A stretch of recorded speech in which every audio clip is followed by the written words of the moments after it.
Hey Buttercups! Hi, good to see you again and good to chat to you again. So this time it's a little more on a somber note. So in Cape Town, in South Africa, there is a lot of gang violence happening, particularly against our women and our children. A lot of crime is being exposed.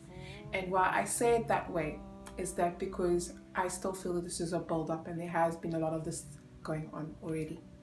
That said, there's a lot of outrage, there's a lot of anger, there's a lot of people saying don't come to South Africa, don't participate in anything that could be feeding the opposition, whether that might be toxic masculinity, where it might be imagery or things that might portray women and women in a derogatory way, that I all agree with. What I don't agree with is just calling out men, just calling out, that the police aren't doing their work, that this system isn't doing their work. Yes, there are flaws, but there are also good people out there.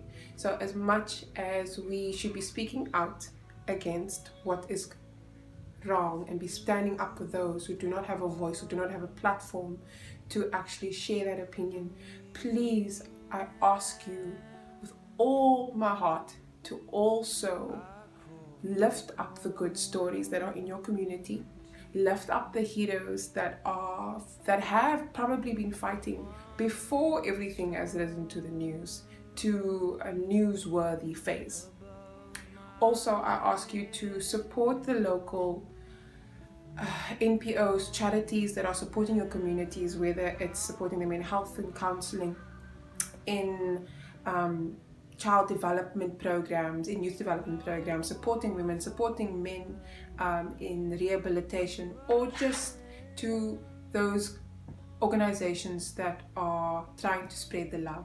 And they are not always just what you might think as a typical non-profits. Some of them are green pop, who are trying to green communities, and that of course has a beautiful psychological effect on the person and the community that surrounds.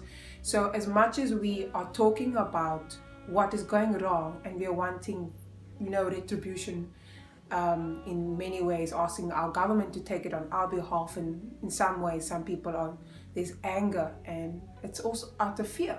But let us also remember that there are ways that we can heal and bring about change with loving actions. And love is not always gentle and kind and soft. Sometimes love is firm and correcting. Think of a parent and a child. There are times when a parent has to maybe give their child a hiding, maybe deprive their child of something because it is not good for them, or that they know in the long run it won't be.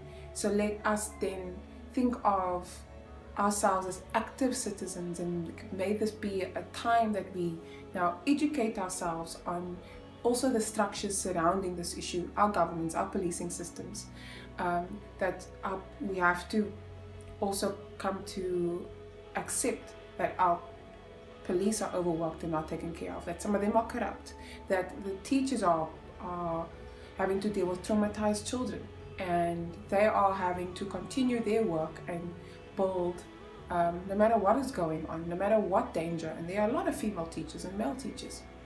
So let us also think about the people who are trying to do their part where they are, and keep prayers and support them in ways that are possible. And that way we can then contribute to healing and to helping everyone feel safe, whether it is you just reaching out to your neighbor, or instead of just texting or going onto Facebook, participate in a march. There's one happening on the 5th of September in Cape Town CBD from Parliament, 10:30 to 11:30.